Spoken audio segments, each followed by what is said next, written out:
দলের বন্ধু সবাইকে জানাই আসসালামু আলাইকুম। ধন্যবাদ আমাদের কথা বলার সুযোগ করে দেওয়ার জন্য।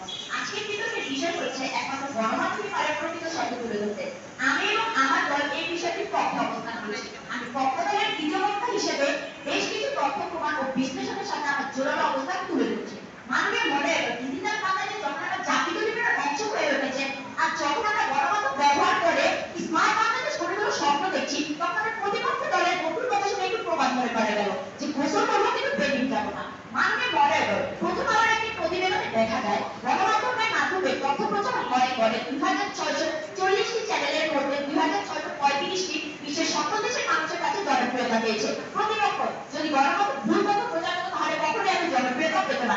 এছাড়া যে কথাগুলো না বলে নয় তা হলো বেশ কিছুদিন আগে চট্টগ্রামের একটি সুপার মিলে এবং ঢাকা বেলি রোডে আগুন লেগেছিল, যার খবর কিন্তু আমরা গণমাধ্যমে পেয়েছি। এছাড়া রাশিয়া ইউক্রেন যুদ্ধ, ফিলিস্তিন ইসরায়েল যুদ্ধের খবর কিন্তু আমরা একমাত্র গণমাধ্যমে পেয়েছি। তাহলে আমরা প্রতিপক্ষ দলের বন্ধু কিভাবে বলতে পারছেন যে গণমাধ্যম ভুল তথ্য প্রচার করে?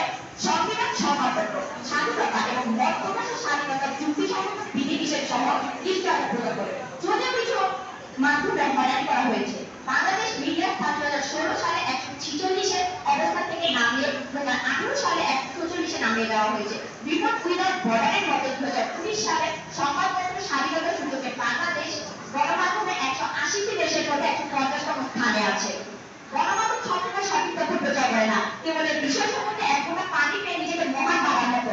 মন্ত্রী পরিষদ সম্প্রচার আইন খসড়া অনুযায়ী অনুমোদন করা হয়েছে যে ভুল তথ্য বা সংবাদ প্রচার করা হলে বাতিল করা হবে রেডিও টিভি লাইসেন্স। ভুল তথ্য প্রচার করা হয়েছে এমন তথ্য মন্ত্রী পরিষদের প্রমাণ হলে জেল জরিমানা সহ বাতিল করা হবে প্রতিষ্ঠানটি। প্রতিপক্ষ যে ভুল তথ্যের বিপরীতে একটি ছাত্রীর ব্যবস্থা করা হয়েছে যেখানে গণমাধ্যম ভুল তথ্য প্রচারের সেটা ভালোই আছে।